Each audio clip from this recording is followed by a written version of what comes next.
in Rome. And we'll talk about what astrobiology is, but it's the study of life in space, right? Astronomy, biology, space, life, put the two together, study of life in space. Now, do we know about any life in space? Can anybody think of any life in space that's been discovered yet? I can't think of any. But isn't it interesting?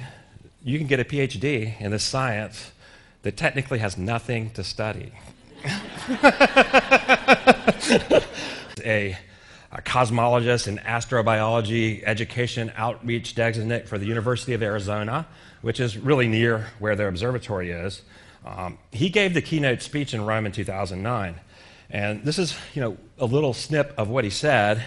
It is plausibly estimated that there are hundreds of millions of habitable locations in the Milky Way, which is just one of billions of galaxies in the universe. As scientists gather to discuss the possible progress in astrobiology, we still know of only one planet with life, our own, but there is palpable expectation that the universe harbors life, and there is hope that the first discovery is only a few years away.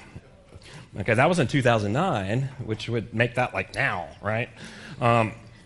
So what was Dr. Impey talking about?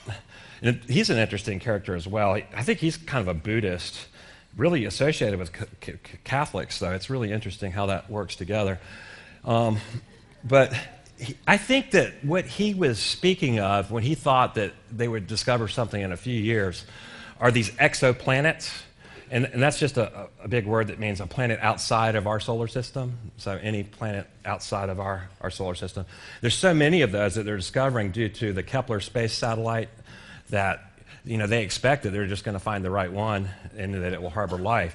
And I think in 2009 he thought that by now we would have found one that we could prove had life on it. I'm not aware that they have done that, but they're trying. So that was in 2009, and here are these exoplanets I'm talking about.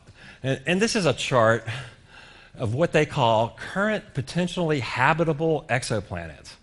Okay, so those few years are upon us, and these discoveries seem to offer some promise. And if you just read some of the media articles, it's a little misleading. But it is interesting that prior to 1995, we had no evidence of any planets outside of our solar system. We didn't know of a single one, okay? Because they're so far away. But this has changed dramatically. I mean, they now estimate that there are billions of them, okay, throughout the universe. And I don't have a problem with that. Right now, it's probably around 1,800 that they've cataloged, that they've got listed, something like that. And that number changes daily because they're discovering them very fast with the space satellites they have now. So that's a remarkable progress. As with the time that I did this presentation a few months ago, only 12 were classified habitable. That's probably changed since then. But this adjective, habitable or earth-like, it's really misleading. And so this is one of the first things I want to unpack for you so you can help to maybe talk to your friends and neighbors and have a better understanding of what they're meaning when they say that. They don't know that this planet is habitable or earth-like. That's a misnomer. What they're saying really is that the planet is within an Earth comparable distance from its star. Okay, so the Earth is a certain distance from the sun, right? And that gives us the right temperature, so it's not too hot, not too cold. They call it the Goldilocks zone. Not too hot, not too cold for what? Mainly the existence of liquid water, okay? Which is, we know, an essential ingredient for life. So really what the idea here is, if it's not too cold, not too hot that the water vaporizes, not so cold that it freezes, and there's liquid water, that makes it possible for life to exist. And that's all but they don't even know that the water's there. All they're looking at is the distance from the star. It's an Earth comparable distance. And if it's the right distance, they say it's habitable. That's all they know, okay? And so they've never seen it. They don't know if water's there. They don't know any of this stuff. They're just basing that on the distance from its sun. And that's really all it means. It's just that an Earth comparable distance from its star. And, that's important, but it's certainly not, it's what we would say, it's a necessary condition, but it's not sufficient. That distance is necessary for life, but it's not sufficient for life, okay? So here's an artist's conception. So these photos that I'm showing you, None of them are actually photographs of the planet. They've never seen most of these planets. Maybe one or two that they can pick up with a telescope, but they're so far away. And these planets are so dark compared to the stars near them, you can't really see them with a telescope because the starlight will actually blind the telescope from seeing these dark little planets. So really they're detecting them through various means, and we're going to talk about how that works in a minute. But you see all these pictures in the newspapers and magazines that make you think that they've actually seen the planet and they know what it looks like. They don't. So this is one that they would say is habitable, and they call it Kepler 62e. It's like one.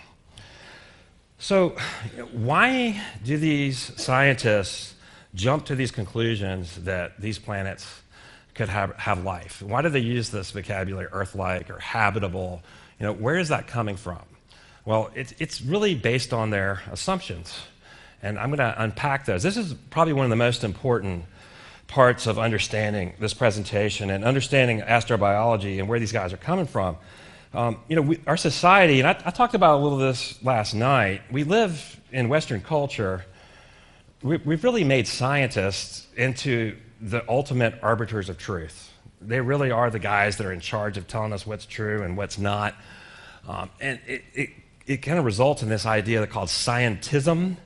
And what that means is that science is the only avenue to truth. The scientific method is the only way to arrive at truth. Now, it's a really popular notion, and you'll see a lot of the new atheists and people like that kind of forcing this down your throat, that the only way you can really know if something's true is you have to do it by science. But let's unpack that idea. Was the idea of scientism arrived at by the scientific method? Did they come to the truth that the only way you can find truth is through the scientific method? Was that truth arrived at by the scientific method? No, it wasn't, was it? You can't do experiments to prove that. They didn't, try to falsify their hypothesis to get to that, did they? No, so it actually commits suicide. It doesn't meet its own standard, right? That truth was not arrived at by science. So if it's true, it's false. So, yeah, scientism is a self-refuting idea, okay? And so that's an easy one to come back with if an atheist ever throws that at you. Now, the next assumption is really based on the Copernican revolution. And this was when Copernican theory displaced geocentrism, the idea that the Earth is the center of the universe and that everything revolved around the Earth, which was, started with the pagans, with Aristotle. And it was really what everyone believed up until, Copernican theory took over. Now, the thing about the Copernican revolution is it displaced the Earth from the center of the universe, and it led to something a little more broad called the Copernican principle. Now, this is kind of an extrapolation from that, saying that the Earth is not located in a special place in the universe. Okay, there's nothing special about the location of the Earth. Now, that's not too controversial, but there's some scientists that would disagree, and there's some intelligent design material that would refute that idea, I think. But it's really led to another conclusion that they call the principle of mediocrity. Now, this really undergirds most of astronomy now in the secular world, and especially astrobiology. This not only are we not in a special place in the universe, we're just a mediocre planet. There's nothing special about the Earth, period. And in fact, there's nothing special about life on the Earth. We're just one mediocre example of perhaps millions of other planets that are just like the Earth. Okay? So this is the principle of mediocrity, and these kind of things extrapolate one from the other. We're not in a special place, we're not in a special location, there's nothing special about the Earth. And then from there, we're just evolved primates, there's nothing special about humans, okay? So we're just a mediocre example of what could be one of millions of other life forms. Okay, so this is really one of the foundational assumptions of astrobiology, that the Earth is mediocre. Now you add the abiogenesis, which is the idea that life can come from non-life. No one has ever proved this, but it's necessary. If you're an atheist, something has to get it started, right? They've never been able to prove it, but they believe that somehow a chemical reaction occurred that started the first life, and then we have Darwinian evolution, and the Earth is populated with life forms. So you have to assume that as well to have life on these other planets based on their worldview.